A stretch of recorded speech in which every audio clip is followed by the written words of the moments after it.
বন্ধুরা, আশা করব আপনারা সকলে ভালো আছেন। আপনারা দেখছেন খবরের রাজনীতি। আপনাদের কাছে একটাই অনুরোধ, চ্যানেলটি সাবস্ক্রাইব করবেন, আমাদের পাশে থাকবেন। বন্ধুরা, ডিওয়াইএফআই এর এই ইনসাফ যাত্রা মানুষকে নতুন করে ভাবতে শিখিয়েছে। মানুষকে এটাও বোঝানোর চেষ্টা করেছে বামেরা মানুষের পাশে রয়েছে। আপনারা তো শুনেছেন বামেরা ফাইল হাতে কোর্টে এবং মানুষের দাবি নিয়ে পথে। ডিওয়াইএফআই যে ইনসাফ যাত্রা করেছে অ্যাকচুয়ালি মানুষের দাবি নিয়ে পথে নেমেছে। আপনারা নিশ্চয়ই ভিডিওতে দেখতে পাচ্ছেন মানুষের আবেগ, মানুষের ভালোবাসা। আপনারা দেখেছেন জনসমুদ্র কাকে বলে। আর আপনারা জানেন অভিষেক ব্যানার্জির যেই নবজোয়ার ছিল, সেই নবজোয়ারের টাকা পয়সার কোনো অভাব ছিল না। আলাদা করে সেফ রাখা হয়েছিল যাতে রান্না বান্নার কোনো অসুবিধা না হয়। রিপোর্টারদের থাকার জায়গা ছিল আলাদা করে।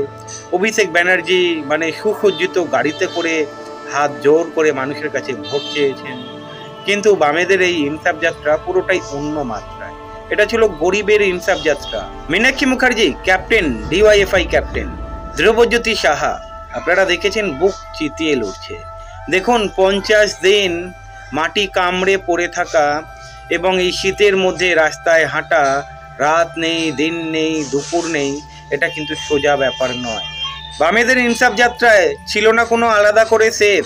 আপনারা দেখেছেন মীনাক্ষী মুখার্জি, ধ্রুবজ্যোতি সাহারা রাস্তায় বসে খেয়েছে, সাধারণ মানুষের সঙ্গে খেয়েছে। আপনারা দেখেছেন পায়ের তলায় ছালি উঠে গিয়েছে, তবুও রাস্তায় হেঁটেছে।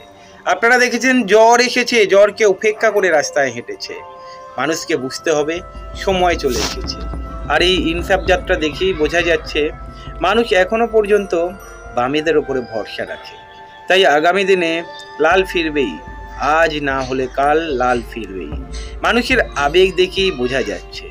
অ্যাকচুয়ালি মানুষও দিশাহারা। অ্যাকচুয়ালি কাকে সাপোর্ট করবে?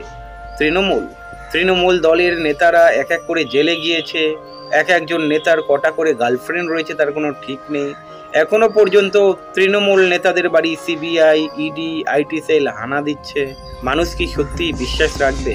আর এই 500 টাকা, 1000 টাকা, দেখুন এই 500 টাকা, 1000 টাকা ভাতা যে কোনো সরকার এলেই পাওয়া যায়। মানে আগের সরকারও দিয়েছে, এই সরকারও দেবে, আগামী দিনের সরকারও দেবে। তবে গরিব মানুষের জন্য তৃণমূল কি করেছে বড় প্রশ্ন। নেই কোনো কলকারখানা, শিক্ষার হালাত ঝুঁকছে, কৃষি ঝুঁকছে।